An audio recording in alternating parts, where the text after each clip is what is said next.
Hey, it's good to see you. Thanks for seeing me. I know you're busy. I'll be quick here.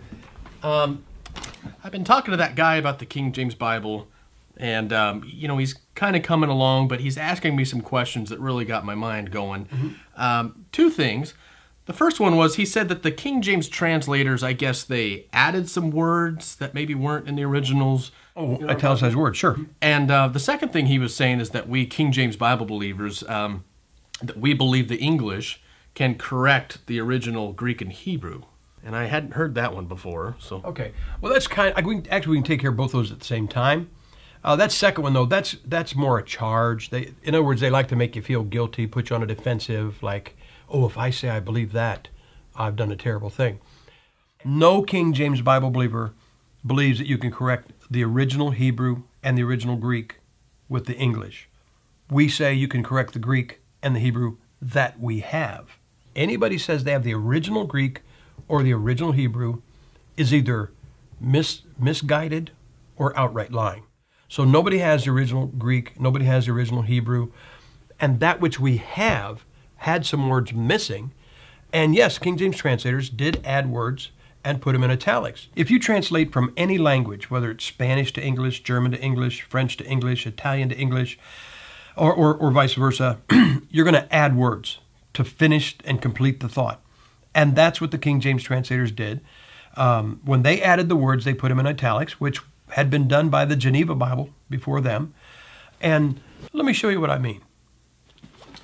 Now, this friend of yours, he would be upset with having a Bible that King James Bible because it has the words that are added in italics. I'll show you an example. Matthew chapter 1 here.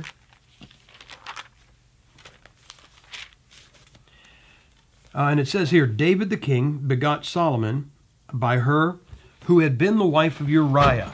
Look right there. Okay, see?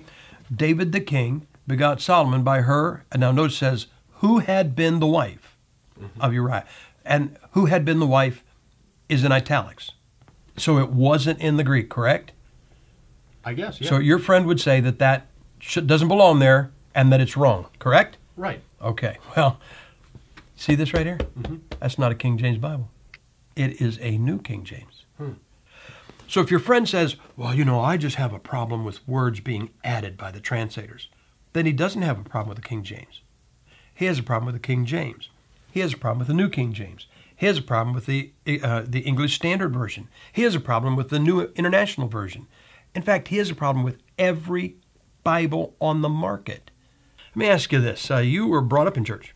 Yes, sir. And heard about the 10 plagues over Egypt when the Lord was trying to deal with Pharaoh to get Israel out of Egypt. You believe there's a plague of flies? Yeah, sure. Okay. Yeah. Well, look at Exodus chapter 8. Look at verse 21. Else if thou wilt not let my people go, behold, I will send swarms of flies upon thee. What do you notice about the word flies? It's italicized. Look at verse 22. Italics. Yeah. Look at verse 24. Italics? It is, yeah. How about 29? And he removed the swarms of flies. Flies, flies, flies. You want to know the truth? The word flies does not appear anywhere in Exodus chapter 8, that it's not in italics. So how do we know those were flies? How do you know they weren't swarms of mosquitoes? They come in swarms. How about swarms of bees? Look at Psalm 78. And read verse 45. He sent diverse sorts of flies among them, which devoured them. Is the word flies in italics? No. No, because it was in the Hebrew. That's how we knew Exodus was flies. So, question. Who killed Goliath? David. You think? Yeah. You really believe that? Because I believe it. Okay.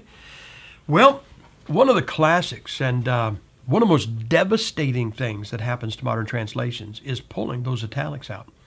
Look at 2 Samuel chapter 21. And look at verse 19. And there was again a battle in Gob with the Philistines, where Elhanan, the son of Jeroboam, a Bethlehemite, slew the brother of Goliath the Gittite, the staff of whose spear was like a weaver's beam. All right. Now, what do you notice about the brother of? It's in italics. Okay. You know, modern translations take those words out because they're in italics. But here in the ESV, it says this, Elhanan, the son of Jeroboam, the Bethlehemite, struck down Goliath the Gittite. the staff of whose spear was like a weaver's beam. So they took the italicized words out, and by doing that, they inserted a double problem. Have you ever heard anybody say this? Lost people say this. Well, the Bible has contradictions in it.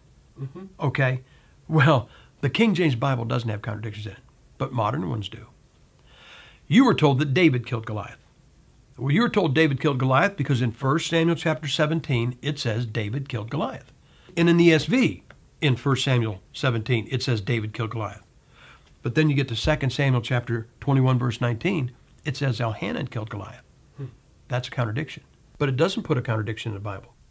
It puts two contradictions in the Bible. Go to 1 Chronicles chapter 20. And 1 Chronicles chapter 20 is a parallel to what you just read. In other words, it's just a second accounting of that battle. And look at verse 5.